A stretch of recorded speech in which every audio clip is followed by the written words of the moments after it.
हाय. So गावचा दुसरा दिवस. तुम्हाला माहिती आहे मी गावी आली. सो उठल्या उठल्या सकाळी आंघोळ वगैरे करून पोहे करायला घेतलेत टोपभर, कारण घरात 40 माणसं होती. सो आज होता चुडा भरायचा कार्यक्रम आणि मग नवरीचा चुडा भरून झाला आणि मी पटापट आम्ही पण सगळ्यांनी चुडा भरून घेतला. आणि आज संध्याकाळी हळद आहे. सो ह्याची तयारी चालू आहे. आई, गोलू आणि चेरीची हे लोक आत्तापासूनच नाचतात.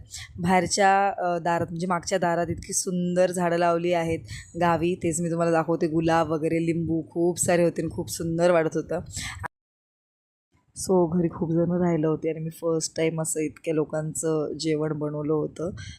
रस्सा म्हणजे मी बनवला होता. सो हळदीची तयारी चालू झाली आहे. मंडप वगैरे टाकायला सुरुवात केली आहे आणि हळद पण झालेली आहे बनवून. आणि हे सगळे भाऊजी आले आहेत. ते प्रत्येकजण घर सजवायची तयारी सगळे करत आहेत.